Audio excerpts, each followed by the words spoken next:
How's it hanging, folks? A real bro here. Today I'm bringing you a guide on how to take on the Abyssal Sire if you suck at OSRS.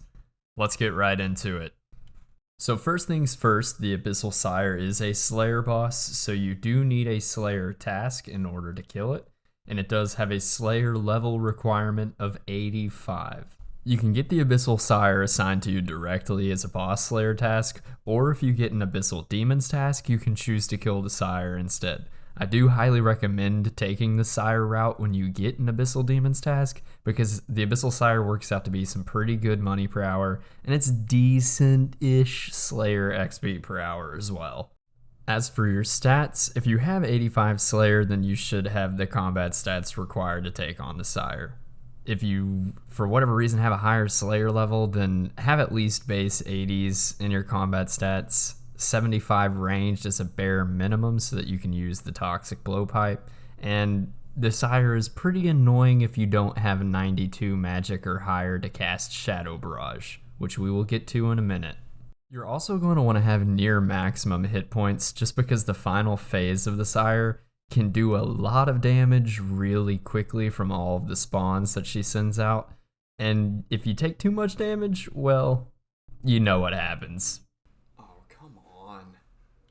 Yeah, so, as for the gear you're going to want to use, up on the screen now you'll see my recommended options for, basically it's best in slot melee. You can definitely take on the Sire with worse gear than this, but this entire setup is right now only about 70-80 mil on the Grand Exchange, so it might be worth it to get that extra DPS. All that you're going to need for the ranged portion of the fight is a Toxic Blowpipe and your best Avis device. The reason why I recommend Barrow's Gloves instead of Ferocious Gloves is the extra ranged accuracy that the Barrow's Gloves give you helps with the respiratory systems, and even though they don't have that high of a defense level, every little bit of accuracy helps. Once you get comfortable with the boss and you're out of that initial phase of WTF, I'm taking so much damage, then you can start bringing extra range switches to kill the respiratory systems a little bit quicker. But when you're first starting off, I definitely don't think you need that much stuff. The first phase, when you're killing the little tentacle tube breathy thingies, you're not going to be taking any damage at all if you're doing it correctly. So there's really no need to go crazy with all the range stuff. As for your inventory, you're going to want to bring a super combat potion, a ranging potion, 1 or 2 prayer potions depending on how long your trips last, 1 stamina potion, high healing food. When you're just starting off, I'd bring Karam wands too to combo eat with, a Draman staff to use the fairy rings to teleport to the boss, blood, death, air, and soul runes to cast Shadow Barrage, and house teleport tablets to get back out once you're finished with the kill. When you're first starting off learning the boss, I do also highly recommend that you bring a super anti-poison potion. The boss can poison you with the miasma pools that it spawns. Once you get a little bit better at doing the boss and you've done it a few times, you can avoid the pools pretty easily and not get poisoned throughout the entire fight. You can save yourself the inventory slot by not bringing it. I also normally don't bring a special attack weapon just because, honestly, the Arclight puts out so much damage that it doesn't come in super handy unless you're trying to do the combat achievements for the Abyssal Sire, which I will have a combat achievement guide coming out soon, so stay tuned for that. Maybe drop a subscribe, you know? Anywho, now that I have shamelessly plugged the option to subscribe to my channel, and you should like the video, of course, because you want to help a real bro out, let's talk about how to get there efficiently. If you do not have a maxed house, and you don't have any teleport options that are close to a fairy ring, then the best way, and the way that I do it, is to use the house party world on 330. I go into some random dude's house, I use their ornate pool, and I use the fairy ring inside their house. There's a few people that have their houses open 24/7, so it's a pretty viable option. The house party world is usually pretty crowded, but the Sire isn't a super duper popular boss, and there's 4 different chambers that you can go into to kill the boss, so you shouldn't have an issue with having an opening on that world at any given time. Once you're inside the Nexus, you just want to run up to these little eye thingies and click on it to peek, and it should tell you if there's somebody in that chamber or not. If there's nobody in there, then you're good to go. Just follow the chamber all the way to the end, and that bad boy's going to be sitting right there in his chair waiting for you to kill him. So now that we've gone over the gear, inventory, and stats that you'll need for the fight, let's talk about the fight itself. It will start with you attacking at one time with your blowpipe on long range, and then immediately casting a shadow spell from the ancient spellbook on him. When you do this, it will disorient him and put his tentacles to sleep, and it will give you the chance to run to each of the respiratory tube breather thingies and attack them with your blowpipe.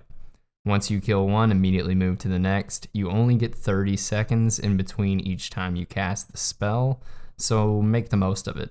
I usually get 2 of the tubes per cast of the spell, so definitely be prepared to cast it 2, maybe 3 times per kill.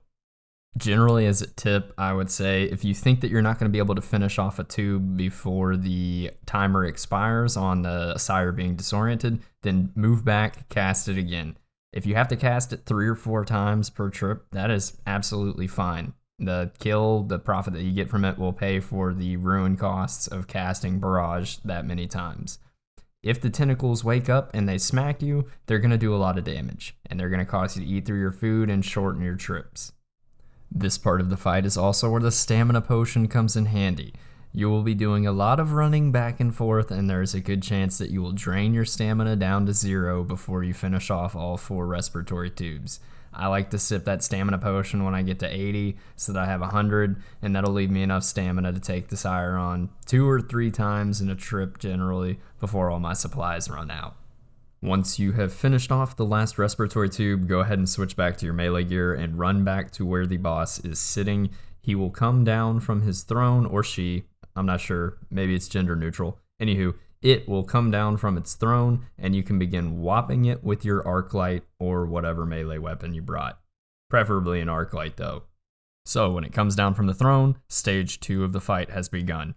You're going to want to pray, protect from melee, and piety if you haven't unlocked, which you should because you have 85 Slayer. And basically you just keep whopping it with your arc light until it gets below 200 hit points. While it is above 200 hit points, it can attack you with melee by whipping its tentacles at you, or just punching you in the face. It can also summon an Abyssal Spawn, and it can also spawn a miasma pool under your feet. The Abyssal Spawns that it summons, they have 15 hit points, and they die super duper easy. If you do not kill them within 12 seconds of them being spawned, then they turn into Scions, and they become much more annoying to kill. The miasma pools, just step 2 tiles away. When she does that little attack, she'll open her arms up a little bit, and you can tell when she's going to summon it. Just move 2 tiles away. Easy peasy. I don't really have a priority list of recommendations for y'all to focus on during this part of the fight. This is probably the easiest part. You shouldn't be taking much damage at all. And honestly, if you have the arc light, you're going to be done with this phase in like 15 seconds.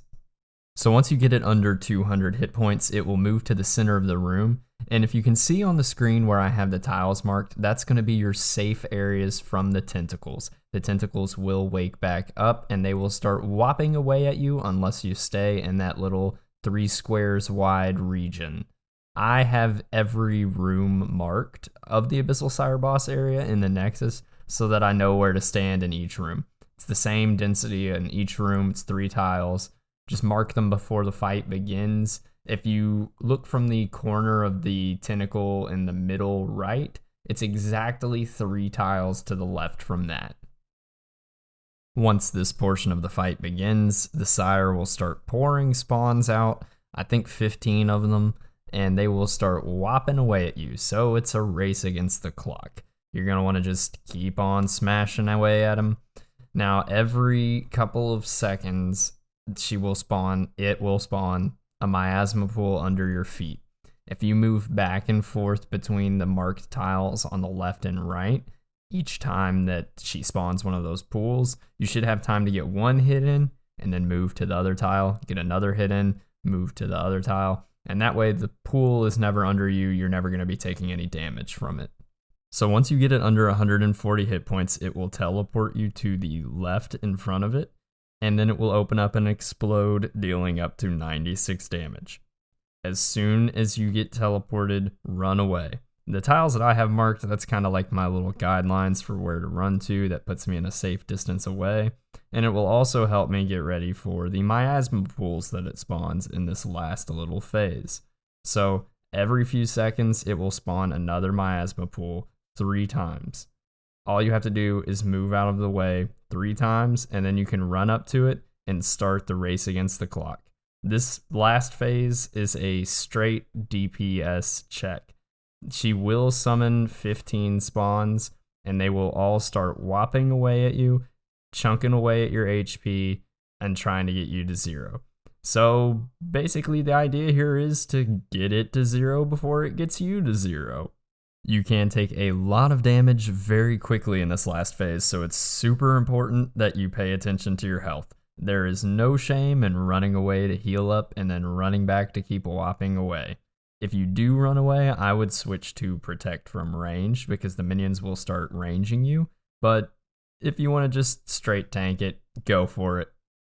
So that's pretty much it. The Abyssal Sire isn't a super duper complex boss. A lot of people are put off by it because it can deal a lot of damage very quickly, but as long as you know what you're doing, you can get 2-3 kill trips pretty easily. And using the house party teleport method, you can consistently get upwards of 20 kills per hour.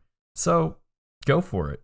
It's a great boss to learn. I'm the kind of guy that likes having my name on the high scores list, but even if you don't care about that stuff, it's still good GP per hour. And there is a chance of getting the Abyssal Sire pet, which is pretty dope. So I do highly recommend doing this boss when you get an Abyssal Demons task. But if you want to be a normie and just go to the Catacombs of Korand, hey, to each his own. If you've made it this far in the video, I appreciate you, and I'm going to again ask you to consider liking the video and subscribing to my channel. If you leave me a comment, if you have any tips to add to the video, or if there's something that I forgot, go for it. I always appreciate feedback. I try to respond to as many comments as I can, so if you do have a question, shoot away. I am still working on my combat achievements guide. It's taking me quite a while, but I'm going pretty in depth on each boss and how to do each individual combat task. So keep an eye out for that. I really want to have it finished before New Year's, but I'm pretty lazy, not gonna lie, so we'll see if that actually happens. The next video in my Great Olm progression series should be coming out soon too. I've already finished it. I just have to work on the editing and stuff. That takes me a while because I'm not that good at it, just like I'm not that good at this game. But anywho, if you've made it this far, thanks for watching and have a good one.